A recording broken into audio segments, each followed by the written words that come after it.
What was a common in 1999, but is unusual in 2019? Printouts of MapQuest directions. I kinda miss this one, because you needed a navigator. Some Lewis and Clark type crap in your Honda Civic. This caused some heavy unexpected nostalgia for me. Using a payphone to call somebody while you weren't at home. Using a payphone to call your landline answering machine to hear if anyone left you a message. That was fancy tech back then. Using a payphone to call your landline answering service to leave a message for your parents so you could say I tried to call to stay out late. Nobody answered. Smoking sections at restaurants. Can you imagine, even on an outside patio, what would happen today if someone lit a cigarette in front of a bunch of people eating? Pitchforks and torches, and they get upset when you ask them to move the torches downwind. Bringing liquids in your carry-on luggage without any hassle. Yeah, I brought 3 bottles of wine in my carry-on back from Hawaii flying home from my honeymoon in July 2001. My mom brought 2 bottles of wine back from a wedding in Hawaii in May 2001. 2 months ago I had to throw out a unused container of shaving cream cause I forgot to put it in my checked bag. So sad the difference. Rewinding your movies when you were done watching them. Having a machine that does nothing but rewind movies. Ours was shaped like a black or red, it was a long time ago, sports car, and the headlights lit up when you put the VHS in and clicked it down. I thought that was the crap. Still do, actually. Walking around with a Discman. Anti-skip or bust baby. Walkman for the win. Better battery life. No worrying about skips. Smaller/more portable. Oh, mixtapes. Win.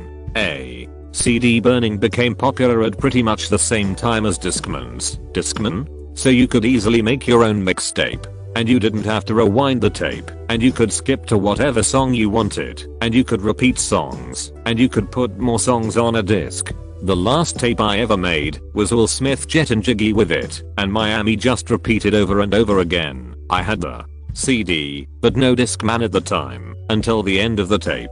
Then I'd rewind and listen to it again. In 1999, folks would order an item from a catalog over the phone and wait 6-8 weeks for delivery. In 2019, folks aren't even willing to wait 6-8 days for delivery. I take it, you've never ordered through AliExpress. I have packages from 3 months ago still in transit. It's good for building patience, I guess. Last time I ordered something there was December 2017. Middle of 2018 I received an email saying that it had been stolen, and there was nothing I could do, since it had been such a long time and it supposedly had already arrived at my country. I just left it be, and followed through the year. December 2018, from absolutely nowhere, my package arrived. I'm going to assume most kids don't have a TV schedule planned out from the time they get home from school until bedtime anymore. I knew what time, what shows were on which channel for every day of the week. I'm assuming I'm not the only one who did that. I dumped a guy in high school who would always call during Friends. There was no phone near a TV, and if you missed a show, you missed it until a rerun. My 7th grade algebra teacher would make it a point to never assign homework on the weeknights when new episodes of Gilmore Girls were planned to air. Knowing someone's phone number by heart. I know a few phone numbers by heart. They're important people to me, and I memorize them in case of emergency. I can remember every phone number one had from the age of 5 to 25, but I've been married 5 years and still don't have my wife's cell number memorized. Phone trees. Thanks for not calling me when practice was cancelled, Debbie. On the flip side, sometimes you'd receive 15 phone calls telling you practice was cancelled. Instead you'll get one group message about practice being cancelled followed up by dozens of replies and irrelevant conversations in the group chat for the next 6 hours. Dialing collect and then saying hey mum calm from school to avoid the charges. I did this too when I wanted my parents to pick me up from wherever I was at. It went something like mom pick me up from the mall as fast as I could say it. Sometimes, I would make a second collect call to add more info like can I Arjaveteresarida too. I was recently explaining this to my 20-something co-workers who had no idea what a collect call even was. Please tell me they at least remembered the Bob had of the Buy It's a Boy commercial. Not getting to see movie trailers unless you actually went to a movie and got to see one beforehand. People did that with The Phantom Menace. Now you can just watch a trailer whenever you want. I used to go to apple.com/trailers every couple months to see what was in the works. There was also a site I used to have bookmarked in Netscape that had a timeline of movies being worked on. It was very rudimentary, yet told me what I needed without all of the ads, filler content, and opinions that sites have now. That brief period where the only reason to download QuickTime was to watch movie trailers. People who thought the Blair Witch Project was a documentary. People being able to have any sort of immersion into movies like that before the internet ruined urban legends and a general sense of wonder. A sense of wonder is gone. There is no bliss in ignorance anymore. Zero magic. Being a Bill Cosby fan. Man, my dad has nearly all of Cosby's stuff on LP. He was super unhappy at the turn of events. I grew up listening to that crap on turntable. Oh, how the turntables, indeed. The decline in public smoking in the US over 20 years has been remarkable and welcome. I remember being a kid in the 90s and going to McDonald's locations that had an enclosed smoking room and Burger Kings with ashtrays. Going back an additional 20 years brings back even more memories of smoking in public and enclosed spaces. My family and I flew a lot in the 70s and 80s and Dad always made sure to get seats in smoking. Then in the mid-late 80s I was in the Navy and the entire submarine was a smoking area. How do they handle smoking on subs now? Booking flights through a travel agent. I will never ever give up my travel agent. She has saved me in so many situations where Expedia would have just said frick you. How much do you pay for her services? Picking your Christmas list from the Toys R Us catalog. I loved circling the crap I wanted. I just circled something in a Guitar Center magazine the other day, and my mom looked at me funny and said, you know that doesn't mean anything anymore, right? Returning movies. Everyone was happy to go there to get the frickin' thing, but now you've already seen it, and it wasn't that good anyway, and it's out of the way. What a drag that was. When Blockbuster started their Netflix competitor service, back when Netflix was still primarily DVD mailing, they advertised the ability to return the mailer DVDs in store as a big plus. It was nice, since your mailed DVDs counted against you total movie rentals, but I still think they could have held on a lot longer if you could mail back movies you rented in the store, rather than the other way around. Not having a cell phone as a teen or adult. I'm just old enough to remember when a kid/teen with a cell phone was uncool because it meant they had overprotective parents. Only rich kids in my high school had cell phones, which were secret because they were prohibited, and it was absolutely to talk to their parents because no one else had them. Plus, text messages were 10 cents a piece, and that could add up quickly. General distrust towards doing things and meeting people online. I mean, some people still tell horror stories, but I'd guess a majority of relationships are started online in 2019. Back in 1999, meeting someone online was weird, and ordering something on the internet was unsafe. Yes, we were not supposed to give out personal info or use our real names. Now everyone is on Facebook taking pictures of their latest poop and posting it under their real name. I feel most sorry for the generation of babies whose entire lives are already documented on the internet. OMG same. I feel like this is an underappreciated issue. Landline phone. I still have one, and I'm about to sell my house. A young woman I work with asked me if the new owners would have to keep having a landline, XD, and payphones.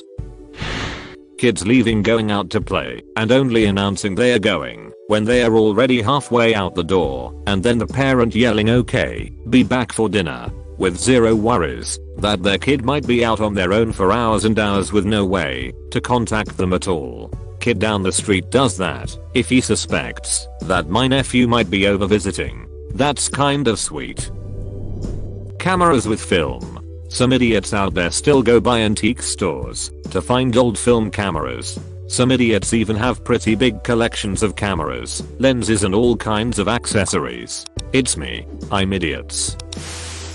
Y2K hysteria. Speaking first and Y2K was a millionaire professionals rolling up their sleeves and auditing / testing / updating every computing device their companies owned, while the media spent the ramp up promoting the most outrageous theories and, when nothing major happened, because businesses actually took their mission critical infrastructure seriously, chided everyone who made a big deal of it, which was primarily themselves. It was the first major sign to me that the media wouldn't help educate people on a major complex crisis if there was an easier, more outrageous story to tell. I wish that revelation wasn't relevant today, but here we are. I was there. All new development stopped at our office for 6 months leading up to 2001, and we looked at every single application and certified TM that it handled the date change correctly. Everything worked fine. We knew beforehand that it would work. The real reason was heading off shareholder lawsuits. We had to be able to show that we did our due diligence in making sure that it would work. Even though no problems happened, there were still lawsuits. You should have done things differently, or something.